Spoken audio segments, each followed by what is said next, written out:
of that, well, it actually seems like we're going to get into the game. It does look like it. Yeah, but just keep on going. You were on a roll, and I don't want to cut you off, which is why I started the game without like announcing it out loud. So yeah, definitely keep on going. I was curious to see where you were going with this. Actually, yeah, it's gonna be a big roaming map. That's basically one of the points I was gonna touch on. Clubhouse is very tight with its surface area, but it also allows for some pretty good rotations throughout it. Very fluid and supportive ones for the defenders. Now our first ban is gonna be Maverick. Of course, no surprise. You want Maverick out so he can not have the ability to counter any hard breach block. What I mean by that is operators like Bandit, Kaid, the like of that, even Mute, right?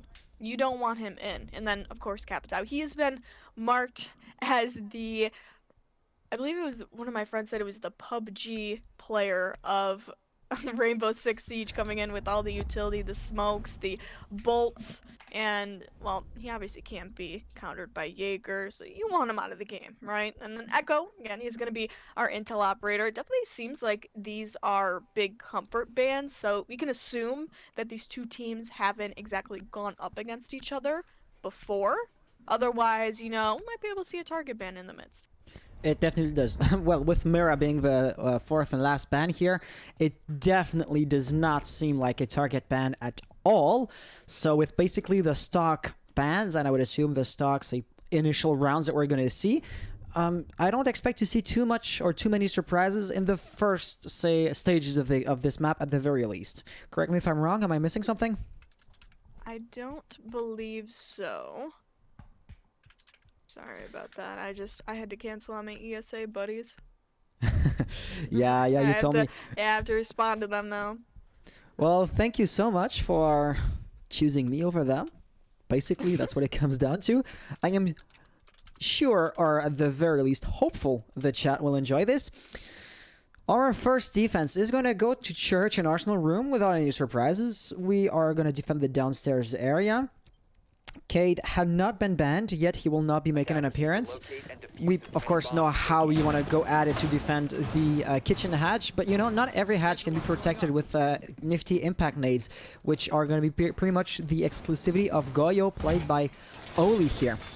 So with that being said, however, I do see a few, first of all, Intel operators, both Maestro and Valkyrie, do have cameras of their own, and you could also argue that Goyo is to some extent a plant denial operator. Not the best, mind you, but still, if you're gonna plant next to a Vulcan shield, or if there's a burning Vulcan shield in the doorway, you might want to think twice before rushing in and planting the diffuser. So Goyo and Maestro put together can have a nice plant denial impact, and that's without even mentioning Smoke, who's also going to be present. Should Joe Esports play this well, I don't really expect OTF to be successful in planting that diffuser. Right, and it's time wasting is what it looks like the team composition is here. You know, Goyo, he prevents those attacking rotations into the bomb site, down main halls, those huge spots where, again, you want to waste time for the attackers and kind of dead stop their push, have to make them rethink what they're doing. And then coming in with the Maestro and the Smoke, that is big plant denial, and even more so intel for the defense. Yeah, this doesn't look like too much of a roam heavy strat, which granted, it doesn't necessarily need to be, being that it's bottom floor, but of course you do love to see it when there is good roaming going on. But anyways, it's still good team competition overall, really. But interestingly enough, I wanted to point this out, the Goyo doesn't have a TCSG. I'm not sure if he's just not. Yeah, he just doesn't like it, or he wants to really play on his Goyo shields, but that is so unfortunate, Ali. No, I really wanted to see it from him. And that is going to be a first Vulcan shield destroyed. When talking about, say, time wasting, you can't afford to lose the first few seconds when there's still over half of the round remaining. And as such, destroying them early on is going to prove, say, useful in the potential later stages of the round. You know, that's kind of the I would say, drawback of having the Goyo shields, or the Vulcan shields rather. You have to set them down, unlike Smoke, who can toss the smoke canisters right whenever he wants them to blow up. So we could see that the pressure is slowly but surely mounting on the OBJ. Clicks here. Oh, does also have the impact in his end. That's going to be a Nitro Cell kill, putting, I believe it is Hibana, yeah, out of the picture. And ZZ Buck is also down but not out. He is somewhat vulnerable, but Glow will get a kill himself as well. Now a 3v4 situation. 3v4 indeed. Of course, 2 hard breach operators are up. Granted, the utility is as well. Zofia, she's going to be helping them out here, and this seems like a church escalated push, and therefore execute. My question is, will that church wall be opened up? We're going to have to see. As Jaeger, he is going to be holding angles. Yep, he is going to be holding angles on the actual Moto spot itself, and just like that, Goyo, he does prevent the hard breach from going down, and Clicks picking up a kill, this time on Timsy. That's your hard breacher. That's something you don't necessarily want to have down with about 15 seconds left on the clock. Sophia, she's making her rounds through main hall, as well as Thatcher, but they both get cut off by Clicks. He is on fire this round. Amazing plays by him. Absolutely, he did have this cross angle and use it to his perfect advantage, and that's on top of denying the X-Carriers from opening up the, I believe, kitchen hatch. So all in all, he absolutely deserves MVP for the round.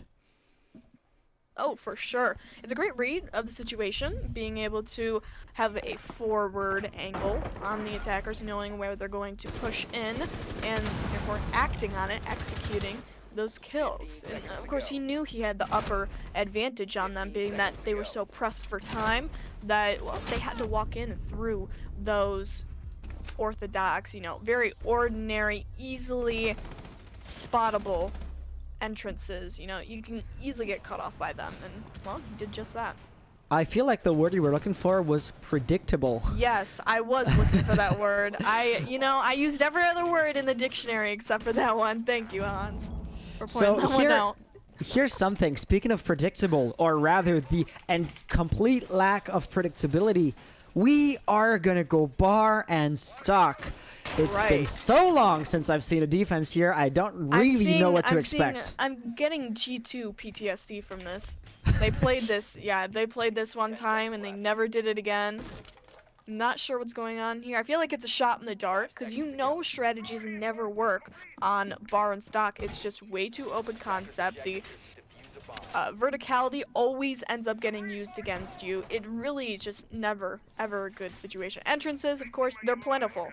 It allows the attack to get so many angles on you from the outside. It just becomes too much. Yeah, so like we could see here, Clicks tried to go for an aggressive spawn peek. He's been spotted out, so now the attackers who will eventually make their way towards Strip Club will know to expect some resistance with the drone here. They now know to expect heavy resistance, and as such, they will not be caught with their pants down, so to say. The advantage of surprise is now lost. And, you know, without said advantage of surprise, it can be pretty tough and pretty challenging to hold these areas of the map. Are we preparing a frag grenade? That would be up to ZZ to do so, but he's not in the general area. The wall, however, does seem like it's going to be opened up, as Clicks here is concussed in the middle of the room. That's not looking too good for him. He knows where Hibana is. He seems to go for the peek. He gets the kill to his right side. However, the attackers are poised to come in. Timsy with the drone. That's not going to be an immediate push. And as such, for a short time, Clicks is going to be safe. Safe indeed, but the question is he going to walk right down and try to get the aggressive peek on the attackers? We'll have to see. Now, Wimpy, he's going to get bested by Clicks. He's on the double kill. Sorry, aim, but Clicks is on the double kill. And just like that 3v3 situation, tides have been entirely evened out by the attackers and the defenders. And Clicks, he does seem to be in a very vulnerable position, which is evident by the kill coming out of Aim's hands. And now 3v2, about 120 left on the clock, as Castle, he's going to rotate himself right back into the objective. Along with that Legion, he's still sitting on top floor. And again, it seems like Castle is the only one who is sitting on the objective, so he is that first line of defense for the attackers. And since Buck seems to be going for the verticality, Legion seems to be on an unfortunate roam back to the OBG. As I say this, he comes back up the staircase, which will be pretty important since Buck here absolutely wants to get in. Oh, he does not fire a few shots in the dark first. Unfortunate, but still, now Goispik knows... Goispik? I'm not sure how to pronounce that. I'm just gonna humiliate myself. Geo, thank you, thank you, Gio.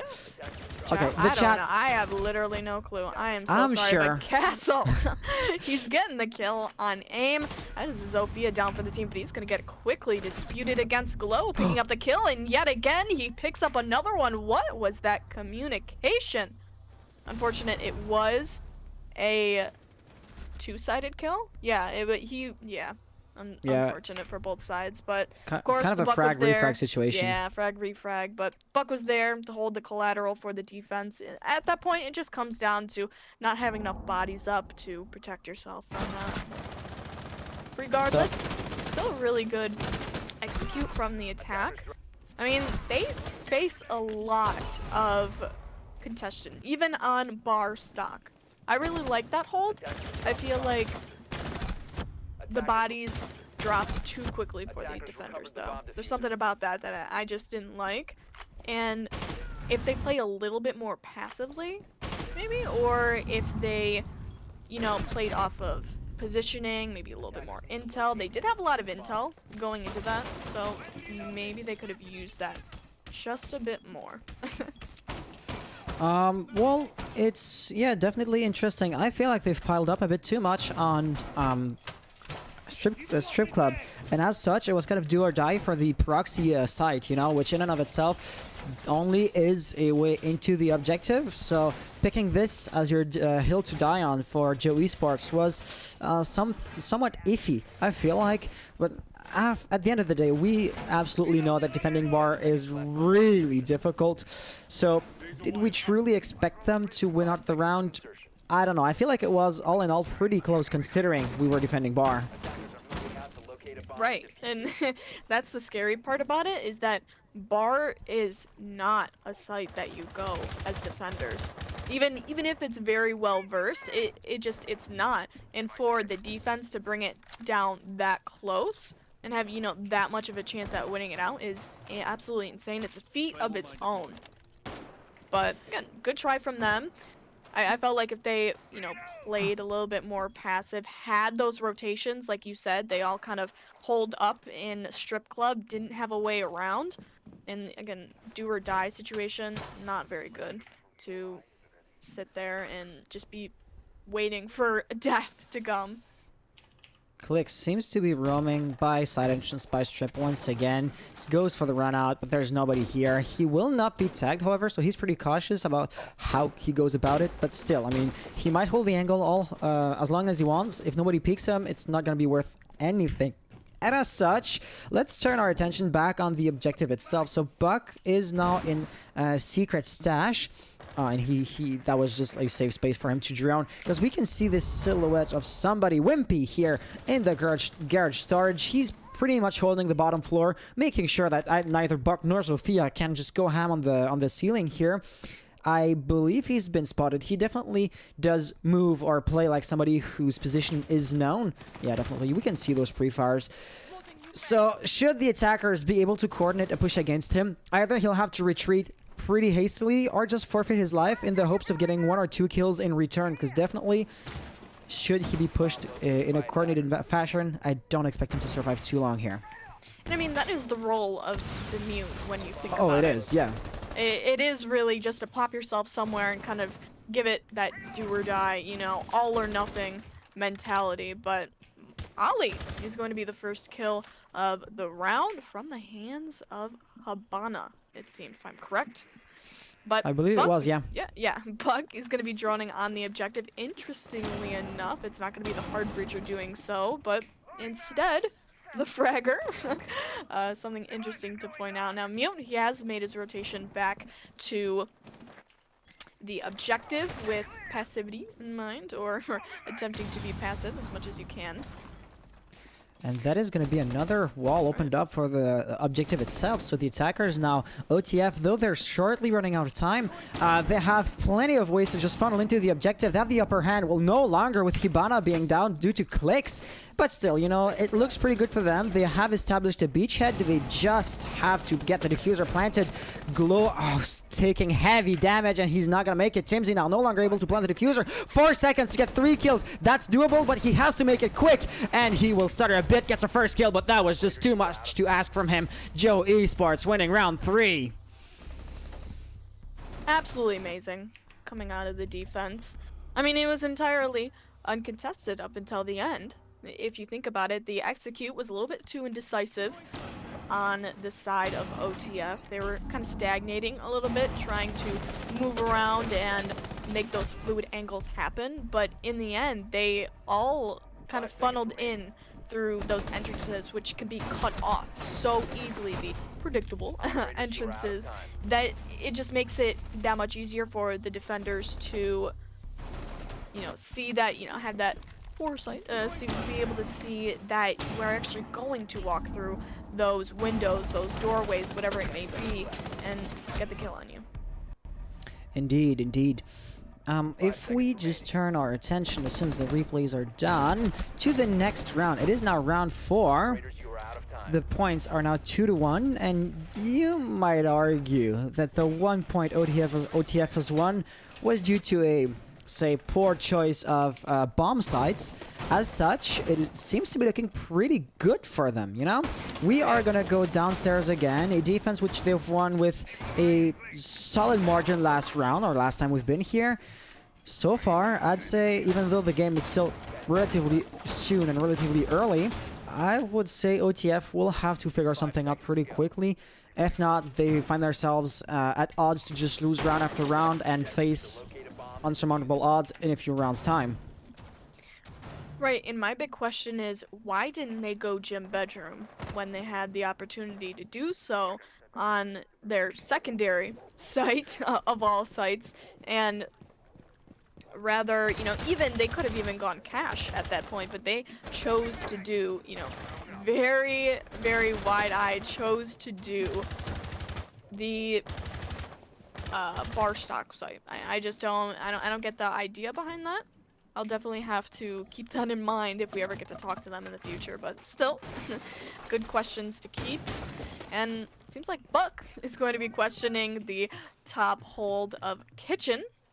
Of course, it has not been contested by the defenders thus far, equating to, well, an easy verticality play on his part. So here's the thing, some teams, just looking back at the two rounds ago when we were defending bar, some teams might just gloss over, you know, the bomb sites where you barely ever go, and as such, maybe OTF are not too well versed in attacking said bomb site. That's just a speculation, and that if that was what Joe Esports were thinking about, well, they were proven wrong. After all, they lost the round. As I say this, the first X-Kairos are going to be smoking. That is going to be Moto opened up. There you go, Moto opened up, and I believe AIM is already set to put some pressure on there. A Vulcan shield will be destroyed, nobody taking damage, and, you know, minimal amount of time wasted with that particular shield. Whereas Buck is still just keeping on the pressure, using the verticality, limiting the angles or the hiding spots for the defenders to kind of funnel them into those easy, predictable hiding spots where you can really hunt them down easily later on. And that's a really good point to bring up, is the fact that the defenders, even though, you know, they have very small, if any, roam presence going on, it's the fact that it makes it, again, that much easier for them to get put in that sitting duck position, where it makes the positions much more known, much less,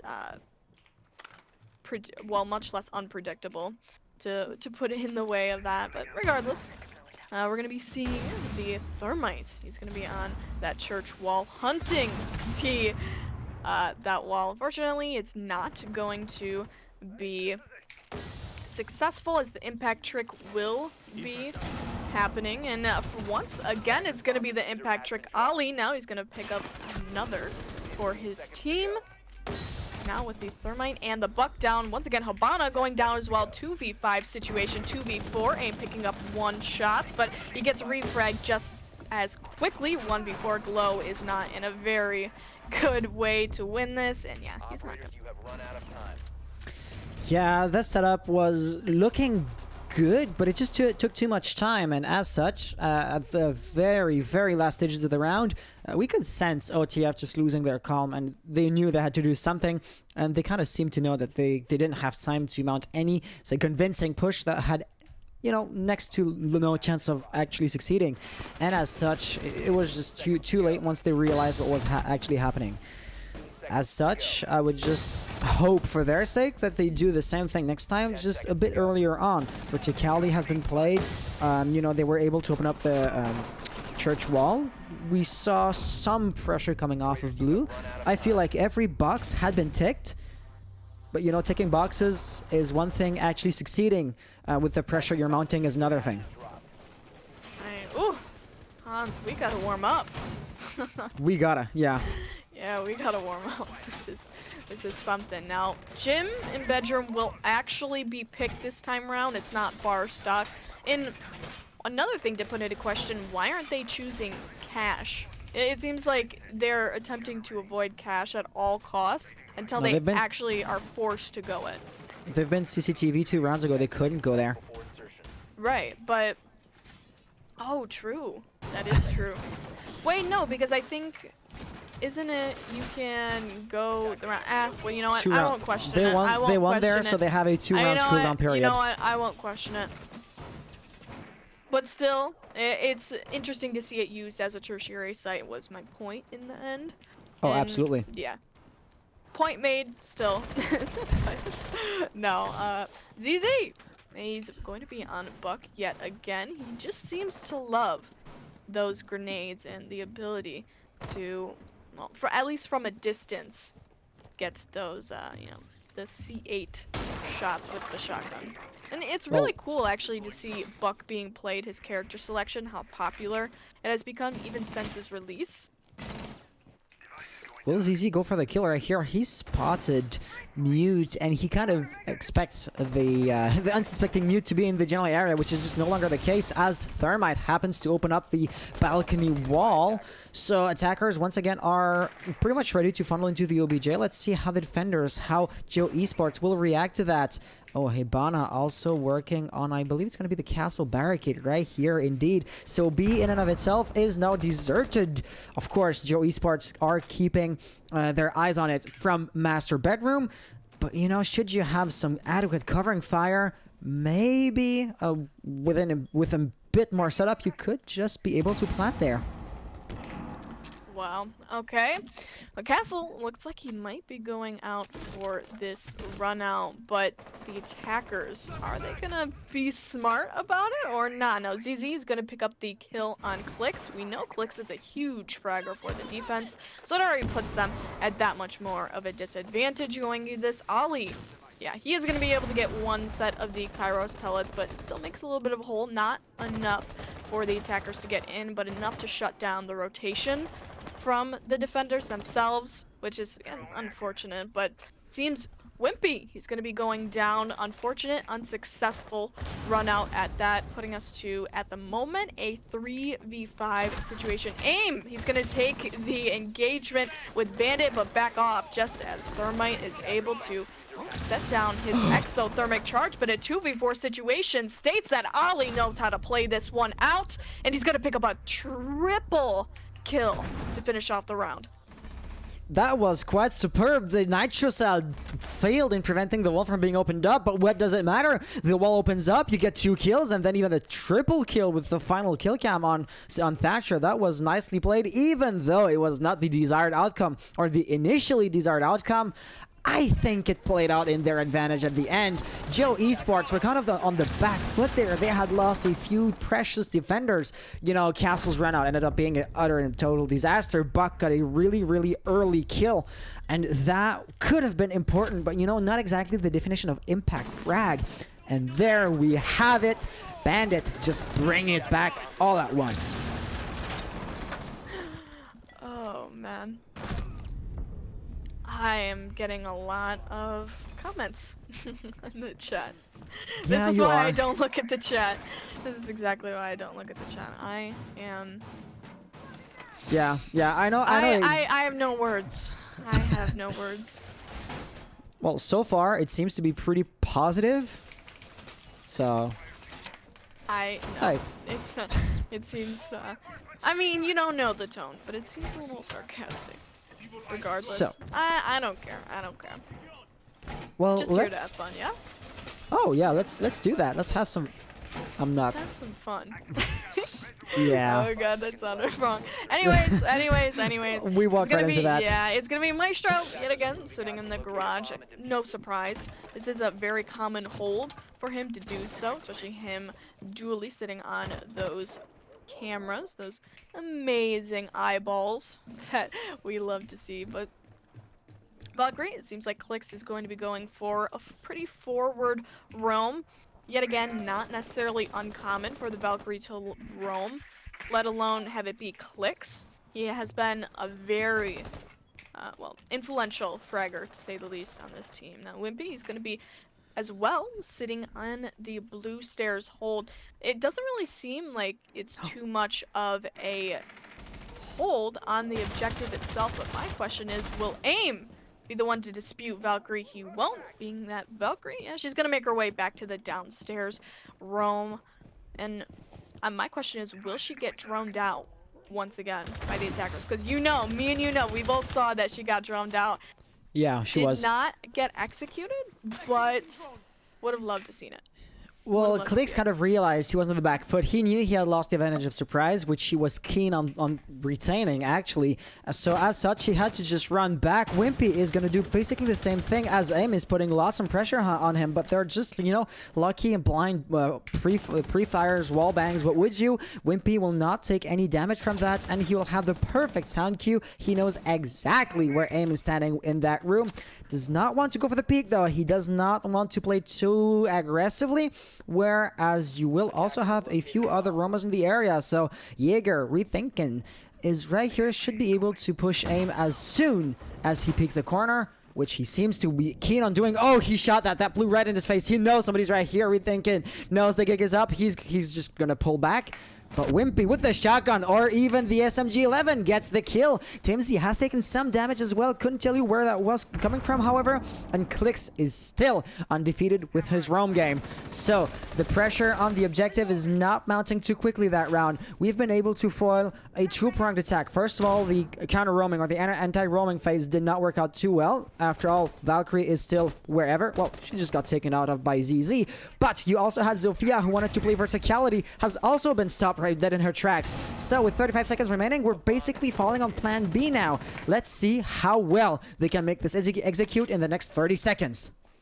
Plan B indeed. Again, it seems like it's the same exact happening as the previous rounds before, where the Thermite would go in on Cash, open up that wall, and then go ahead, turn around to construction and do that. But see, the main problem with that is that it ended up stagnating. Now, of course, Glow is going to pick up a double kill for his team, allowing them to walk right in. Ali, he's going to have to be flanking around here if he wants to get this. It's going to be Geo who picks up one kill, and then the other will be in the hands of Ali, finishing off the round for Joe Esports. What a round. This is what the kind of round, what this like the kind of gameplay that you want to see. It was intense and high-packed with action at the very last moment. Some rounds have been a bit slower. Some rounds were one-sided. This one was not exactly either of those details, either of those things, and as such, it is going to be a nice piece of work, or a nice piece of show. I'm still messing up my English expressions. Nonetheless, round 7 will be start. Okay, so if you're still doing the same mistake as I am not gonna feel too bad about it. So round 7, the scoreline is now 5-1. And as such, right, the defenders, the orange team, they have been able, Joe Esports have been able to basically get some lead going on for themselves. However, role swap is basically happening as we speak, and as such, they'll now be attacking. Are they as good on offense as they were on defense? Or will OTF, not that they have the, say, easier side, be able to get back at Joe Esports for what they've inflicted on them in the first half? that's the biggest question. It really begs the conversation point is how far is ClubHouse when it comes to defense? How far will teams go to win on their defense rounds? Because of course we saw the bar stock. It wasn't a pretty sight at all. It wasn't a pretty round, but they brought it back 5-1. Now, my biggest question is, will the other team, OTF, be able to do the same?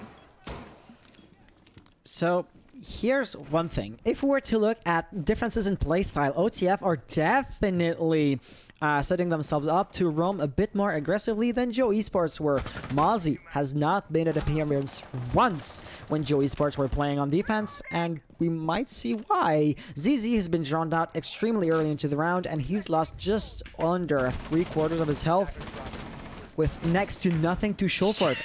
It's just so early on. Still reading the chat. Yeah, the chat's going crazy. Say they weren't sarcastic. Okay. Well, that's... I mean, it's because, okay, you guys also have to realize that, like, especially as a girl, you know, you kind of got, and I sound like a boy, you're kind of conditioned to think that, like, everybody hates you. So, well, thank you guys for the compliments. I do appreciate it. But let's get back into the game. It's going to be Gio sitting on the top floor kitchen. He's going to be watching down on Thumbus, who is dually having to hold angles of, well, above him as well as in dirt. That could be a really sticky situation that he gets himself in if he makes one wrong move, especially being that, you know, Buck, he's locking down the angles below him, and, well, his supporting teammates will be doing the same. Now, Thermite is going to be coming in right through Dirt Tunnel. Question is he going to be able to kill Thumbus on this hold? But Thumbus, he's already going to be going down to yet another player. That is Ali. Ali picking up the kill as oh no, clicks. Thatcher, but Thermite is going to be throwing a flash in and almost flashing himself. He does not, but of course the defense, well, if they didn't know before, they do know now that he's sitting right there in dirt waiting for him. Oh, and that's going to be a nice nitro shot coming from ZZ. Glow might be flashed. He is not still fully aware of what's happening.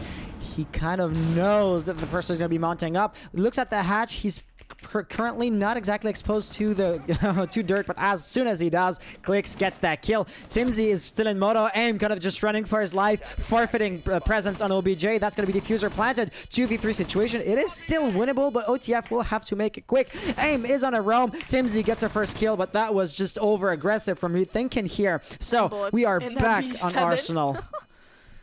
9 bullets in the MP7. That is what Timsy has, but it's going to be Jaeger going down to Geo. Oh my God. Oh no, is it the 9 bullet dream? He's going to make his forward push into dirt, but he gets bested by the Thermite. Clicks finishing off the round for Joe Esports, winning round 7.